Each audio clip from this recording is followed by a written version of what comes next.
So you're wondering how you can get B-roll like this.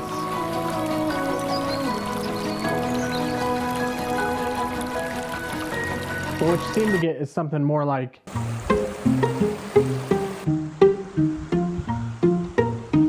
the solution is simple, using these 5 beginner gimbal moves.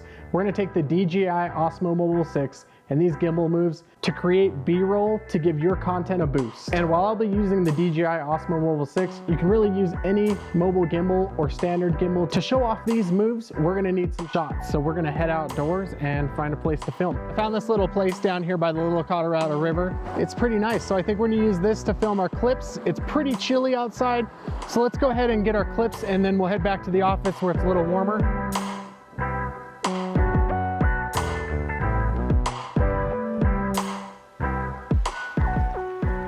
Now that we're back in the office and I've recovered from my slip in the river, let's go ahead and take a look at each one of these shots and break down each of the moves. Starting off is the push-in movement. Push-in movement is great for showing a longer area or showing entry into an area. And you can also reverse it to show retreat. The key to the push-in movement is to keep your gimbal as steady as possible while pushing it forward into the space. What you can do is set your gimbal to tilt locked mode, plant your feet, and then just simply extend your arms. If you don't need to walk, my biggest suggestion is just to use your arms. If you do have to walk, try to use heel to toe movements to keep your feet as steady as possible and limit your upper body movement. The jib crane can be great for establishing an area or revealing a subject as you start from a lower angle and move past an object. As you can see in the clip that I took, I used the extension rod to get as close to the log as possible while also taking a little dip in the river. Next up is the slide. Slide is simply moving your camera from left to right or right to left. The biggest thing you can do is pull the trigger, or if your gimbal has a lock mode, use that to keep all of the axes locked while you're panning the camera across.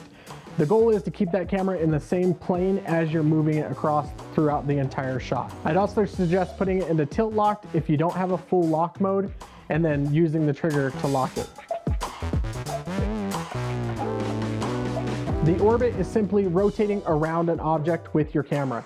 You can do this straight up or close to an object to get some detail, and it's great for breaking up wider shots or showing off details around an object.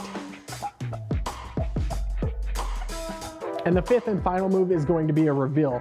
And this is actually a combo of the previous 4 mixed with a subject or an object blocking the camera.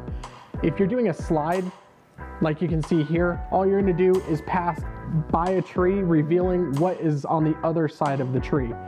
My biggest suggestion with this is to lock your focus or use manual focus so that you're focused on the subject and that the tree or the object that you're passing by is out of focus.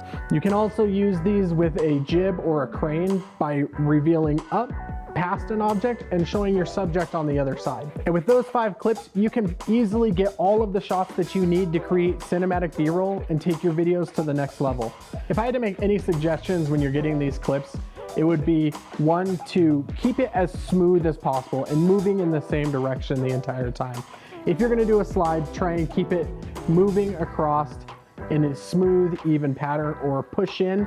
You don't want to be moving up and down, and you want to be moving straight in. And while you're there, make sure that you get different shots, getting different clips of the subject, and that way you have more clips to work with when you get into editing, and that you don't get stuck with one specific clip that maybe you really don't like in the end. Because it's always going to be easier to go ahead and take the extra 5 to 10 seconds and get those extra clips rather than having to come back out to location, or maybe not even have the option to go back out to that location and get those clips later on.